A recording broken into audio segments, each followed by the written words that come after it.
Now, what you're going to do in the first stage of your installation is the dash panel and radio removal.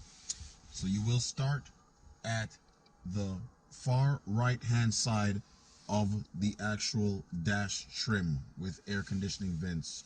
You will use a panel popping tool and gently pry out the top of the unit until the whole thing is released. You will firmly pull forward, isolate your plugs,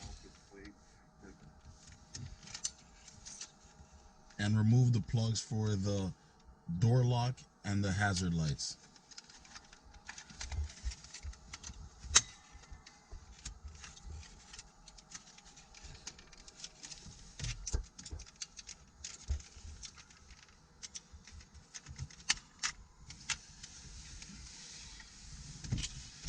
Once that is removed, you will come to the bottom of the radio, where you will again use your panel popping tool and pry out the bottom panel. Now that you will just remove the one light clip and you will put it to the side. Then you will have 4 torque screws to remove.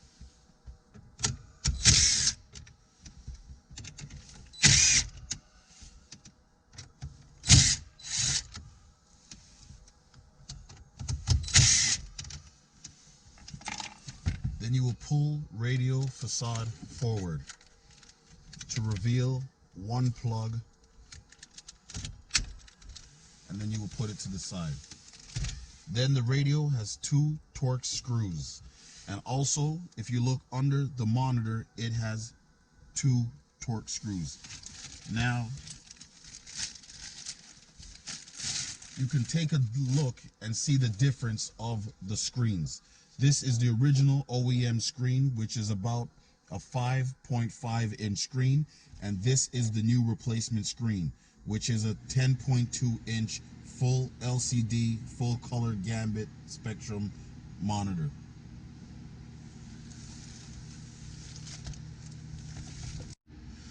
Now, this is 4x4 shop with a continuation of a 2015 BMW 3 Series removal and installation.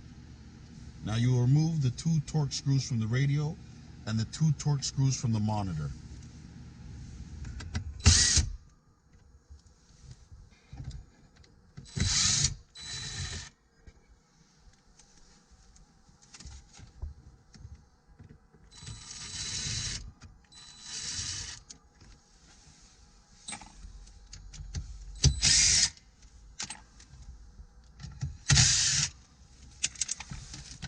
Now you will slide the radio head unit forward. Now take into consideration that you don't want to scratch or damage the interior panels. You will take a cloth, place over your shifter, just in case the radio does dip and ends up scratching your shifter. You will remove all existing harnesses.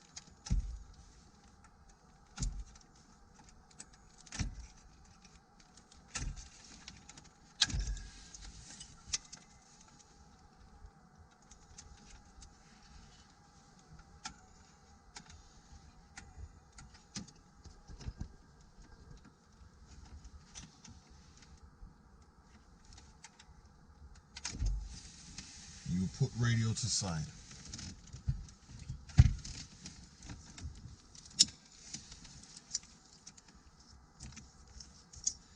Now, this vehicle does not come equipped with the amplifier harness, but if yours does come equipped with the optical wire, which is a green and black plug, you will remove that plug to go into the far end of the other T-harness supply.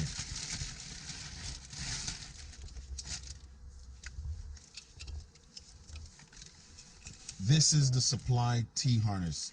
You will take your female end and insert it into the male end of the harness.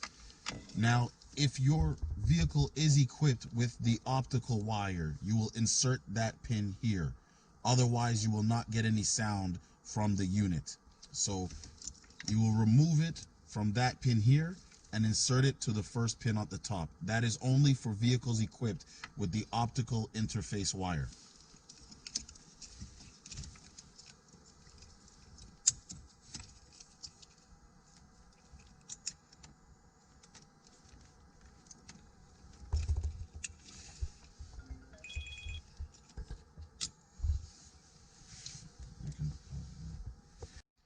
Okay, this is 4x4shop.ca with an installation of a BMW 3 Series 2015 OEM interface navigation and backup camera unit. Now, we're going to go back to the original screen.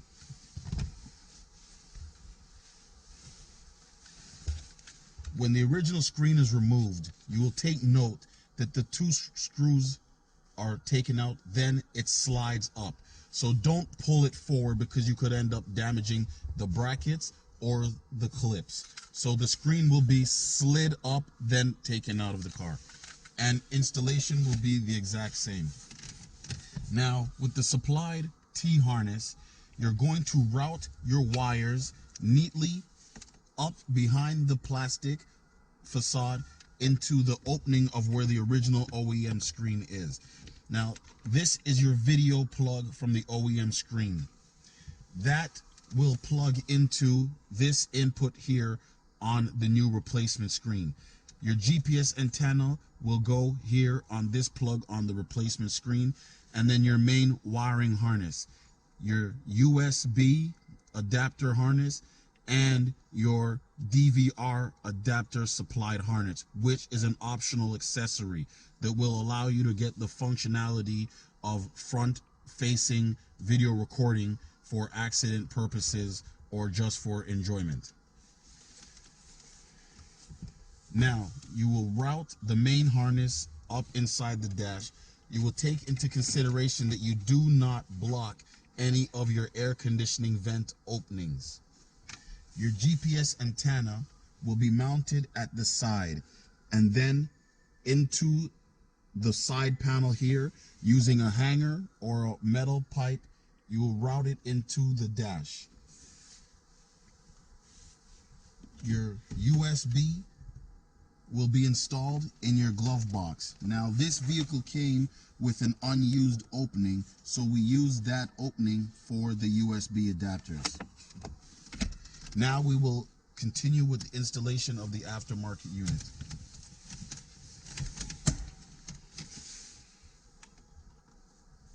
So, GPS adapter.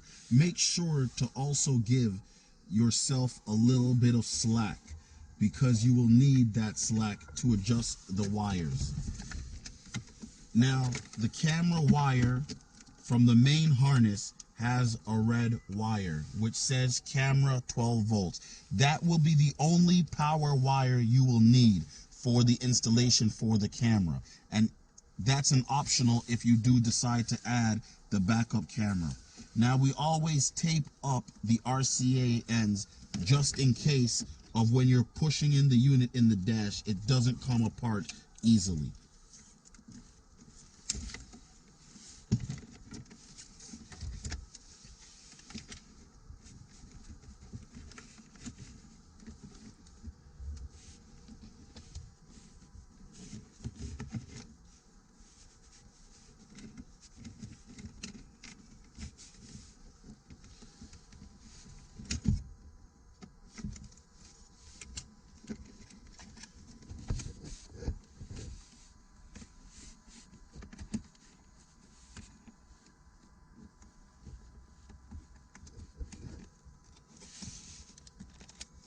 Make sure all plugs are securely clipped in to unit before assembling and screwing in, mounting into dash. Now, you will have given yourself that extra wire so when you are adjusting, the wires are not too tight. Now you will just slide the unit down over the original clips and just rock it into place.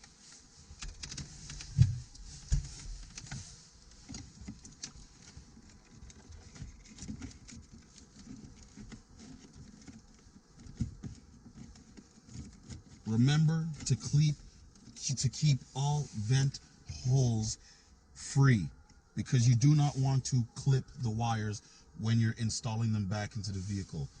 Also, on your main aftermarket harness, there is a 2.5 millimeter RCA jack input.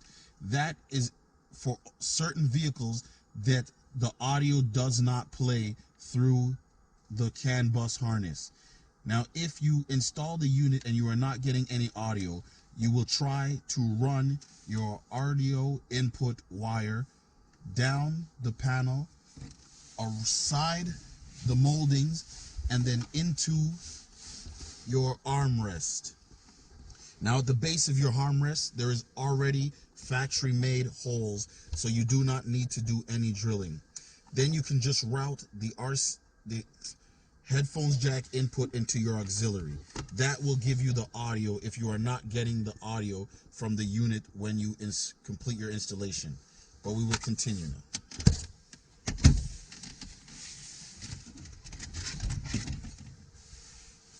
So first, you're going to install back your radio. Make sure that the clip is loose and slid back just as installation.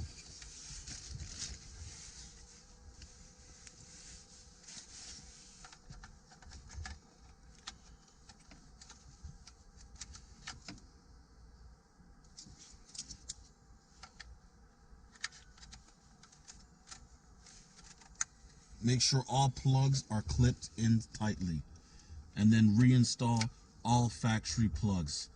Make sure to note orientation of factory plugs.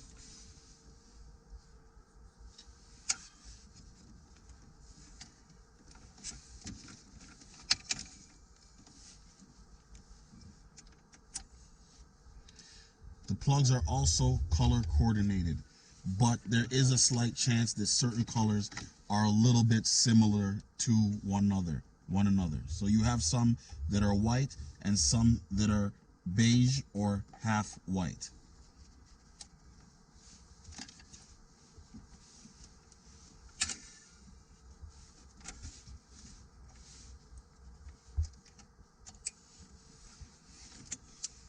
Now, every radio is different, so if your back radio does not have as many plugs, that is not an issue, because BMW does have many different models that fit the same vehicle type based off of what the customer requested on purchase.